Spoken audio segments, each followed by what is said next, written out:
pada umur 13 tahun saya ingin mencoba bicara sama bapak, almarhum bapak, dengan saudara saya yang lain. Tapi saya tidak berani.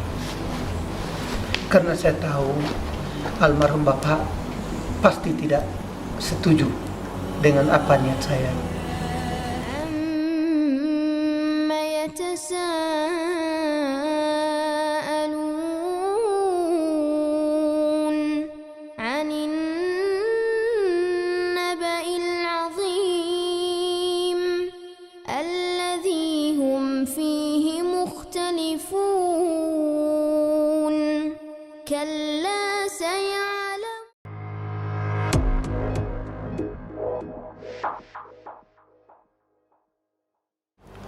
Jadi umur 14 tahun saya pun nekat,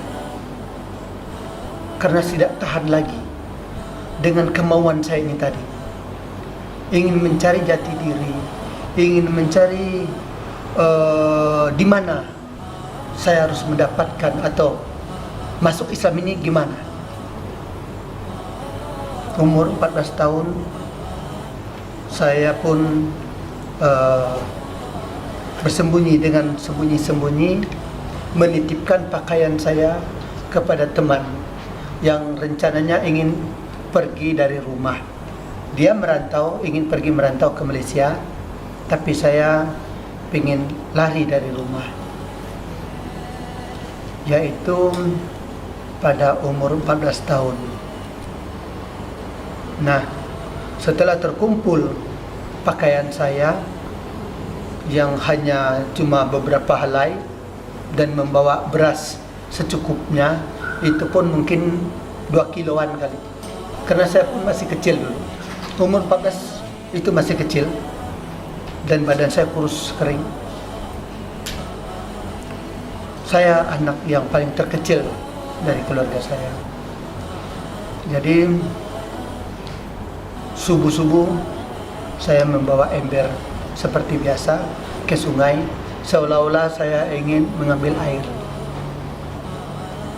Nah, saya pergi dari rumah tanpa pamitan dengan orang tua. Saya turun, saya buka pelan-pelan pintunya, saya pun keluar, lari ke tempat teman saya. Dan teman-teman saya tadi itu ada mungkin sekitar 5 orang. Ada laki-laki, ada perempuan juga. Perempuan itu termasuk saudara sepupu saya. Itu pun semuanya bukan orang lain sih, masih keluarga. Makanya saya berani lari bersama mereka. Mereka sebenarnya takut membawa saya. Karena keinginan keras saya, mereka pun ya pasrah aja. Ya udahlah kalau itu kemauanmu. Kami minta maaf. Jangan bilang kami yang mengajak kamu untuk pergi dari rumah. Baik, saya bilang, saya tanggung jawab. Nah, dalam perjalanan kami ini sekitar setengah hari, saya pun teringat dengan almarhum bapak saya. Beliau seorang pegawai negeri dulu di kecamatan, di kantor kecamatan. Saya teringat apabila tengah hari dia pulang ke rumah, dia kalau tidak ada kami, dia pasti cari. Dia pasti mencari. Kemana kami? Nah, saya berpikir ingin kembali lagi ke rumah. Nanti kalau saya pulang ke rumah, pasti bapak marah. Karena saya tahu beliau. Dia tidak mau kami bolos sekolah. Dia tidak mau kami tidak belajar. Dan dia tidak mau kami pergi tanpa pamitan. Itulah disiplinnya almarhum bapak saya dulu kepada kami. Seiring waktu, dengan meneteskan air mata, saya jalan kaki melewati gunung, turun gunung, melewati hutan belantara, keluar hutan, menyeberangi sungai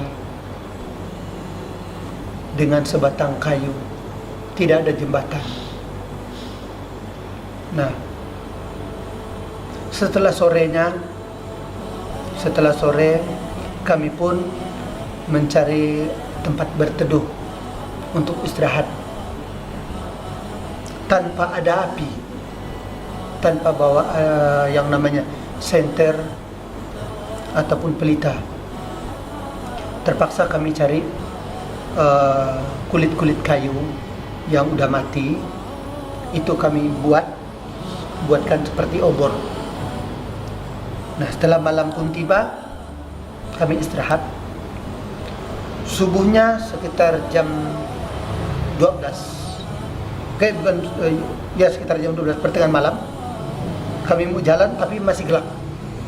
Nah, setelah sekitar jam 3-an, kami baru melanjutkan perjalanan lagi. Itu pun cahaya masih belum terang. Nah, terus kami jalan menelusuri jalan setapak. Itu kami jalani terus tanpa lelah. Setelah tengah hari kami berhenti. Setelah tengah hari berhenti, kami masak. Setelah itu kami makan.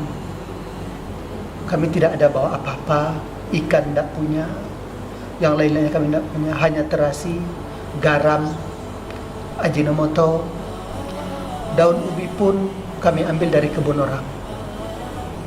Nah, kami ambil dari kebun orang itu, kami di sana adatnya kami, kalau kami ngambil daun ubi orang itu, kami ada tandanya. Caranya, daun ubi apabila batang ubi yang kami patah itu, kami tanam kembali. Itu tanda kami meminta. Itu adat Dayak, suku kami Dayak, kalau mau mengambil barang orang, walaupun itu tidak secara langsung kita minta. Nah, udah sore, udah siang kami makan, istirahat mungkin ada sekitar 1 jaman, lalu melanjutkan perjalanan lagi sampai sore, sampai hampir gelap, begitu lagi. Perjalanan kami itu dari kampung saya yang namanya Benua Martinus, Kecamatan Balahulu, Kabupaten Kapuas Hulu, itu menuju perjalanan ke Badau.